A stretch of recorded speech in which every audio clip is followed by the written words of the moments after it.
માજી સરપંચ રાણપુર અબ્બાસભાઈ છગનભાઈ ખલાણી એ કંઈ આ ષડયંત્ર છે. આ એક જ સમાજના લોકોને ટાર્ગેટ બનાવવામાં આવ્યા છે. ગુજરાતમાં અને હિન્દુસ્તાનની અંદર એક જ સમાજના લોકોને નામ કમી કરવામાં આવે છે. જે કંઈ આ થઈ રહ્યું છે ખોટું થઈ રહ્યું છે અને આના વિરોધમાં પોલીસ સ્ટેશનમાં ફરિયાદ કરવી જોઈએ. જે કંઈ અધિકારી હોય કે જે કોઈ આગેવાનો હોય ખોટી અરજી કરી નામ કમી કરાવવા, જે હિન્દુસ્તાનના રહીશ લોકો છે, ગુજરાતના રહીશ લોકો છે અને એના જે હયાત હોવા છતાં જો નામ કમી કરવામાં આવે તો ખરેખર બંધારણની વિરોધમાં છે.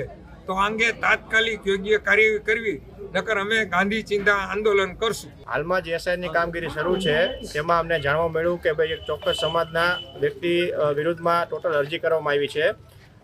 અમે ઓનલાઈન ડેટા કાઢતા અમને જાણવા મળ્યું કે ટોટલ 112 અરજી અમારા સમાજના ભાઈ વડીલો વિરુદ્ધમાં, દીકરીઓ વિરુદ્ધમાં, બૈરા વિરુદ્ધમાં અરજી થયેલ છે. એ અરજીના અનુસંધાને અમે આજે ભાઈ મામલતદારને રજૂઆત કરવા આવ્યા છીએ કે કોઈને પણ સાંભળ્યા વગર અથવા કોઈને પણ વેરીફાઈ કર્યા વગર એક પણ નામ કમી ન થાય. જે વ્યક્તિ 112 જણા હાજર છે એ બધા તમારી સમક્ષ અત્યારે હાજર છે.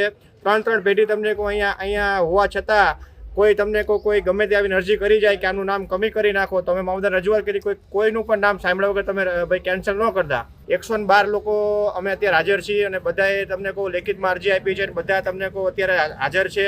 112 જણા વિરુદ્ધમાં નામ કમી કરવા માટેની અરજી આવી છે. મામલતદારે એવું કીધું છે કે અમે ચોક્કસ વેરીફાઈ કરીને જ આગળ પગલાં ભરશું. અમે મામલતદારને કીધું છે કે તમે ક્યાંય પણ આમાં કચાશ ન રાખતા. માની લો કદાચ આમાં કોઈ BLO અથવા કોઈ અધિકારી અથવા માની લો કોઈ નામ સેવન કમી કરવામાં કોઈ હશે તો અમે એના વિરુદ્ધમાં પણ ફોજદારી કાર્યવાહી આગળ કરશું. અને જો અમારો 3-4 દિવસમાં નિકાલ નહીં આવે તો આગળ અમે ગાંધીજીના માર્ગે ઉપવાસ આંદોલન પણ જે કરવું પડે અમે ગમે તે આંદોલન કરશું. અમે મારું નામ એજાજ અલીભાઈ ગાંજા. પ્રશ્ન એ છે કે અમને ઓફિશિયલી કોઈ જાણકારી આપવામાં આવી નથી. અમારા વિરુદ્ધ 7 નંબરનું ફોર્મની અરજી કરી નાખવામાં આવી છે કે નામ કમી કરવા માટે.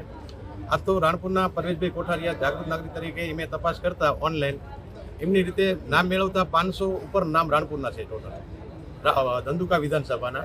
એમાંથી જાણ કરતા આટલા લોકો 112 કે 15 જણા અત્યારે આવેલ છે.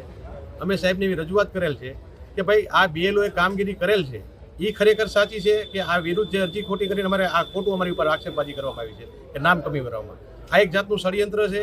આ જે કોઈ વ્યક્તિ અરજી કરનાર છે 5 જ વ્યક્તિ છે, 500 ઉપર થઈ. એટલે એ વ્યક્તિની તપાસ કરવી. આ ખોટું છે. આ લોકો બધા તદ્દન એમની વાત ખોટી છે. આ લોકો બધા અહીંયા આવ્યા છે અને એમની ઉપર કાયદેસર ફોજદારી થવી પડે.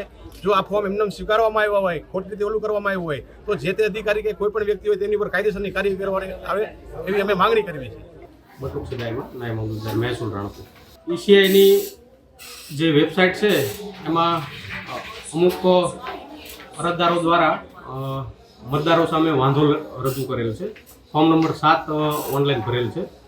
એ વાંધા સુનાવણી માટે અમે જે ફોર્મ નંબર 7 રજૂ થયા છે, શિફ્ટિંગ, મરણ અને અન્ય કોઈ કારણોસર, તો એ ફોર્મ નંબર 7ની BLO મારફત તપાસ કરાવશું અને ખરેખર સાચી વિગત શું છે એની પૂરતી ખરાઈ કરાવશું. ECIની જે ઓનલાઈન વેબસાઇટ છે એમાં કોઈ પણ વ્યક્તિ ફોર્મ નંબર 7 સામે વાંધો લઈ શકે છે અને ફોર્મ નંબર 7માં જે તે વ્યક્તિ કોઈ ગુજરી ગયા હોય, શિફ્ટિંગ થયું હોય તો એવા મતદારોનું નામ કમી કરવામાં આવે છે.